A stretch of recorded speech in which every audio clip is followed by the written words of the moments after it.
told you there was a man who fought. Ndabizi ko ijambo ubutubuzi hatari ubwa mbere ryumvise. Ubutubuzi mvuga si ubw'imyaka ihingwa, ahubwo ndavuga ubujura.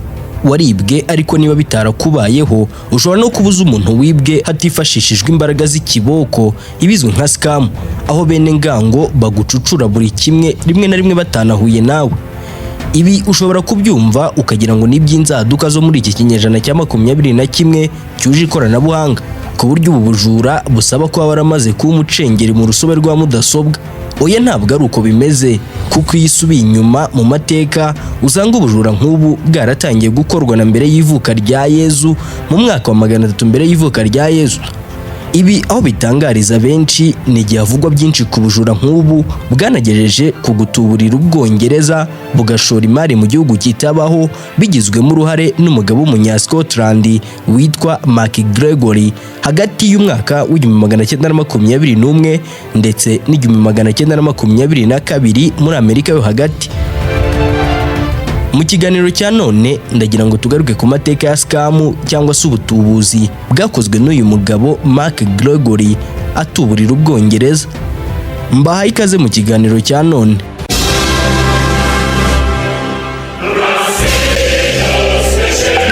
Mu 1920 umugabo w'umunya-Scotland witwa Gregor MacGregory yabeshye imbaga avuga ko yavumbuye igihugu cyitwa Poyais. Yabwiye Abongereza ko Poyais ari igihugu cyiza cyane, ubutaka budasanzwe bukungahaye kuri zahabu nyinshi, kandi akaba ari amahirwe menshi yo kwahindukira umukire. Yagurishije ubutaka, mu byo yifashije harimo no kwandika igitabo kivuga kuri Poyais. Abantu baragiye bagezeyo basanga igihugu babwiwe kitabaho, ahubwo hibereye ishyamba ry'inzitane ritahingika ngo hazagire ikihera. Bapfanye agahinda, abasigaye barakagarukana, baza no kubara inkuru nk'imwe bagabo barabona. Uyu mugabo watwaye ubuzima bw'abantu nta kaga yahuye nako, ahubwo yakomereje n'ahandi mu butubuzi bwe. Natangiye nkubwira ko ubutubuzi bufite imuzi mu mwaka wa 300 nibura mbere y'ivuka rya Yezu, nk'uko tubikesha philosophynow.org. Abantu kuva muri iyi myaka bagiye bahurika bibwa mu buryo bubahuranye imitima. Umugabo mu Bugereki bwa kera witwa Demosthenes yagiye akora igisa n'ubuvugizi, aho yagiye abinyuza mu nyandiko zamaganaga scam hagati y'umwaka wa 384 na 322. Nibwo yakunze kumvikana cyane, aho mu nyandiko ze yibasiraga cyane abakora ubu buriganya bwambukiranyije ibinyejana kuva mbere y'ivuka rya Yezu kugeza na magingo aya. Gregor MacGregory mu kwezi k'Ukuboza kuwa 24 mbere y'amasaha make ku munsi wa Noheli kuba yizihiza mu mwaka wa 1786 nibwo yabonye izuba haribonera muri Scotland mu gace ka Strangeways. Uyu yavutse ku babyeyi b'abayizangu n'ibidini Gatolika, yakuriye mu ndangagaciro z'iri dini. Imigenzo yose y'iri dini yarayikorewe nta numwe asimbutse. Uyu mugabo uvuka ku babyeyi bo mu bwoko bw'Abagregory kuri se Daniel MacGregory ndetse na nyina Anne Austin. Amateka anagaragaza ko uyu muryango unafite inkomoko ku mwami King James wa gatandatu ndetse n'uwa mbere mu bategetse Scotland nibura mu 1604. Uyu mugabo yakuze ari umukunzi w'igisirikare ndetse n'intambara muri rusange, maze ku myaka 16 yonyine mu mwaka wa 1803 yinjira mu gisirikare cy'Ubwongereza. Uyu amaze umwaka umwe mu gisirikare yaje kurongora umugore witwa Maria Bowater. Gregor MacGregory yinjiye mu gisirikare asanga Ubwongereza buri kurwana intambara zitiriwe Napoleon cyangwa Napoleonic Wars. Izi zitiriwe uyu mugabo wari uyoboye ibitero by'ingabo mu Bufaransa mu gihe cy'impinduramatwara yabwo, zikaba zaratangiye hagati y'1896 zikageza mu mwaka w'1815. Ibi byose bikaba byarakorwaga hagamijwe gutegeka Uburayi.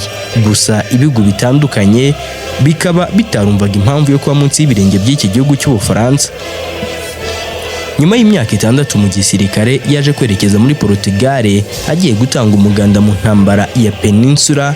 Portugal yari ihanganyemo n'Ubufaransa n'ubundi muri ya nkundura ya za zindi za Napoleon zo kuba gitinywa i Burayi. umuganda we muri iyi ntambara watumye Espagne yari kumwe na Portugal bigaranzura Ubufaransa byoroshye cyane. Nyuma y'iyi ntambara ya MacGregor n'itsinda bari baturukanye mu gihugu cy'Ubwongereza baje guhabwa akazina ka Diehards mu kumvikanisha uburyo ryari itsinda rikomeye cyane kandi riyobowe n'umusirikare muto kandi batemera gutsindwa. Abanyaportugal bitewe no kubereka itandukaniro byaje kurangira muhaye akazina kasa kagaragaza umunyabigwi wakoze ibidasanzwe mu mateka y'ibintu ibi n'ibi.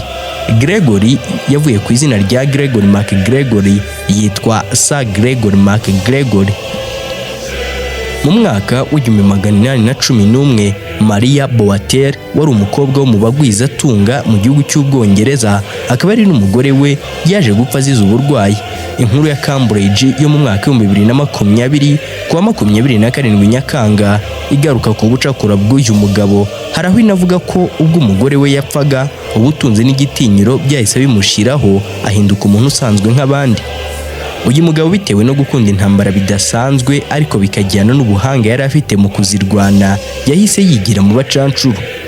Kuwa 19 Mata mu 1810 Venezuela nibwo yatangiye intambara yo guharanira ubwigenge bwayo mu ntambara yamaze imyaka 13 kuko yarangiye kuwa 10 Ugushyingo mu 1923. MacGregory nyuma yo gutakaza byose birimo n'umugore we ndetse n'icyubahiro yahise yigira muri Venezuela kurwana mu ntambara yabo nk'umucancuru. Muri iyi ntambara yarwanye ku ruhande rw'abagereriri barimo General Simon Bolivar na General Francisco de Miranda. Uyu nk'uko byagenze muri Peninsula agahabwa akazina kasa yaje kuba intwari ya Venezuela maze anarongora umwishywa wa General Simon Bolivar witwaga Josefa mu mwaka w'1812.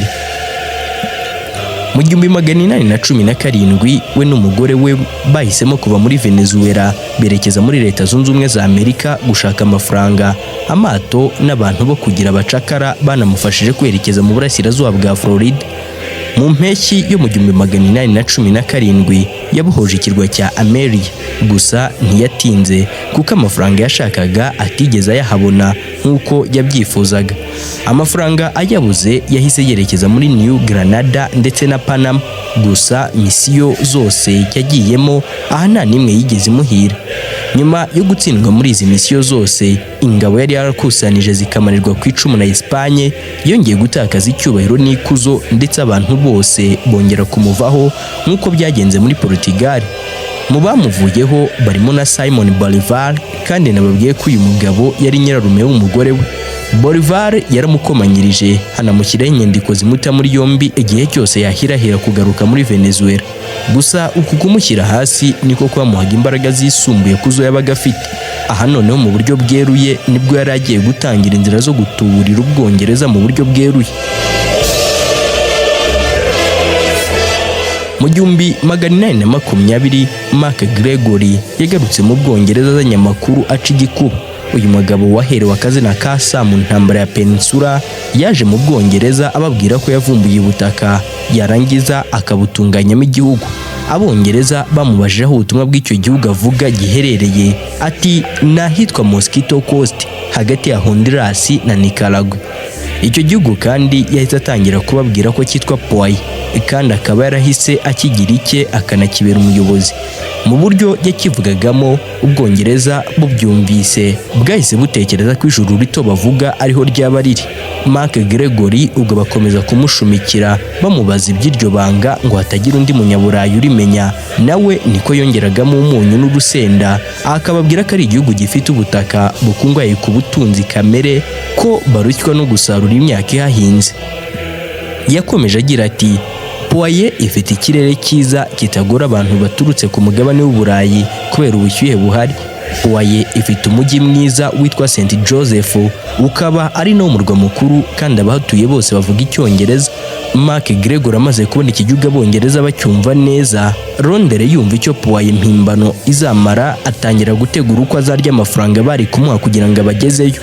yamaze kubwira ubutegetsi bw'Ubwongereza byose, maze leta ikoranya abahanga mu menye bw'isi batese iki gihugu twakizera dute kandi ntawe kigaragara ku ikarita y'isi. MacGregory bakibitekereza ahita abereka ikarita y'isi yahimbye nacyo akagishyiramo, ahita anabaha igitabo kigaruka ku mateka yacyo. Nta wundi muntu wongeye kubaza ibya Poyais no kongera kwishidikanyaho. London Bank yahisemo ibihumbi bisaga 250 by'amapawundi y'icyo gihe. Kuri ubu ayo bamuhaye icyo gihe arabarirwa agaciro ka miliyari imwe y'amapawundi uyu munsi wa none. Mu buryo bwihuse yahise anafungura ambasade ya Poyais i Londres, atangira kubabwira uduce twiza two gukoreramo yifashishije cya gitabo kigaruka ku mateka y'igihugu yari afite mu mutwe, gusa na ya karita y'isi byose bihimbano. Byaramuvunnye kugira ngo yumvishe Ubwongereza ko aza hari paradizo. Gusa mu 1823 yari yaramaze kubarunguruka mu bwonko, maze abasaga 250 berekeza kuri Mosquito Coast. Bakigera kuri izi nkombe baraburaniwe, maze basanga ibyo babwiwe ntaho bihuriye n'ukuri. Mu gihe bari bakibitekerezaho kabiri, umubu ubabahutsemo, imbeho nyinshi imibiri yabo itari kubasha kwihanganira, barwarira gupfa hafi gushiraho. Abatarahise bakubitwa n'umubu n'iyo mbeho batangiye kwishinja amakosa yo kuba batarubahirije ikarita beretswe na MacGregory. Abongereza baraha icyo bahurizagaho nuko ubwato bushobora kuba bwaragize uruhare mu iyobo. Ubwo umusare yatekerezaga guhindura amerekezo ngo bashakisha ahandi berekeza batagendeye ku ikarita mpimbano, bari bazi ko ari y'ukuri. Imvura nyinshi yahise ishinga umurindi, maze malaria n'umuriro bibahukamo, bitangira kubica umusubirizo. 180 muri 250 nta wari ugihumeka. Mu bindi byamufashije kuyobya Abongereza akabona amafaranga yari yaraburiye muri Panama na New Granada, harimo n'akarimi karyoshye. MacGregory yabaga ari imbere mu ngamba zose yarwanye. Kimwe mu byafashaga abo yabaga ayoboye harimo n'amagambo aryohera, ku buryo nta musirikare wamucikanaga intege. Ni umugabo utari ufite amashuri menshi, gusa ubwenge kamere bwari intwari kuri we. Ibi byose ni nabyo byatumaga haba umwizerwa abasirikare bakamurwanirira nk'abiyahura, gusa we atari kure yabo. Uretse cya gitabo yari yaranaremye idarapo riri mu ibara ry'umweru, ndetse hakanabamo ikimenyetso cy'umusaraba mu ibara ry'icyatsi. Icyatumaga Ubwongereza butarashoboraga gukemanga uburyarya bw'uyu mugabo harimo ko bari mu gihe cyo gushora imari muri Amerika y'Amajyepfo. Abaturutse mu mujyi wa Londres barimo bagura ubutaka muri ibi bihugu, kandi iki cyo bari bakiboneye make. Ibihugu birimo Venezuela, Peru, Bolivia na Colombia, bitewe n'impinduka zabaga muri iki gice cya Amerika y'Amajyepfo, byarimo bihindura binagura imipaka yabyo, maze Poyais nayo ntiyashidikanywaho.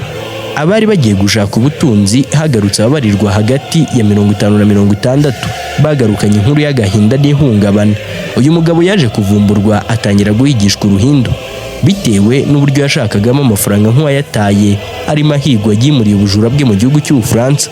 Yagiye ajyanye amayeri nk'ayo yajyanye i Londres mu Bwongereza, ariko batangira kumukeka amababa, bashidikanya ku gihugu yari arimo acuruza kandi kitabaho. Ubufaransa mu 1825 mu kwezi k'Ugushyingo bwaramufunze, ariko n'ubundi bibi by'ubusaza kubacika. Nyuma yo gutoroka gereza mu gihugu cy'Ubufaransa, haje no kugaragara kuretse rya tsinda ry'ingabo yaranafite n'abandi bakozi basanzwe yahembaga bakamufasha mu gukwirakwiza uburiganya bwe. Ubwo yaramaze gutoroka Ubufaransa, yahise agaruka mu gihugu cy'Ubwongereza. Mu gihe bamushakishaga uruhindu, ahindura uburyo bwe bwo kuriganya, ku buryo byagiye bigafata imyaka 15 yibera mu buzima bw'ifaranga yayongobezaga nk'ingorore. Simon Bolivar uribuka ko nakubwiye ko yari yaramushyiriyeho igihano cy'urupfu mu gihe yari kugaruka muri Venezuela, atitaye ko yari yararongoye mwishywa we. Mu 1938 yagarutse muri Venezuela, bya bihano bikurwaho, hanyuma anasubirana amapeti yari afite mu gisirikare mbere yo kujya mu nzira yo guhigisha uruhindi faranga kugera no kuri scam zose yakoze. Akimara gusubirana amapeti yo yose, yahise anashyirwa mu kiruhuko cy'izabukuru. Kubabarirwa na Venezuela byagizwemo uruhare na minisitiri w'ingabo bari kumwe mu gihugu cya Haiti, barwana mu ntambara zo kubohora Amerika y'Amajyepfo mu cyiswe Cazique Expedition, yabaye mu mwaka w'1816. Icyifuzo cya minisitiri cyumviswe vuba n'uwari perezida Jose Antonio Poyais, nawe bakaba bari kumwe mu ntambara zitandukanye baje no kubamo intwari. MacGregory yakomeje kubinginga, maze muri Werurwe mu 1938 Jose Antonio Poyais abiha umugisha kuko yari perezida. Kuwa kano Ukuboza mu 1845 hamaze kuzuza imyaka 58 yaje kugwa iwe mu rugo. Mu ishyingurwa rye hari abasirikare benshi, maze ashyingurwa muri katedrali ya Caracas. Ashyingurwa hakaba hari na perezida Carlos Sobret. Gregor MacGregory, umugabo wari igihanganye mu kurwana intambara, akanacuruza igihugu kitabaho. Ayo yaramwe mu mateka ye n'ubucakura yakoreye Ubwongereza. Ni naha dusoreje. Icyo tubasaba ni ugukanda subscribe, like, share ndetse na comment. Mukomeze mugire ibihe byiza, Imana ibarinde muri byose.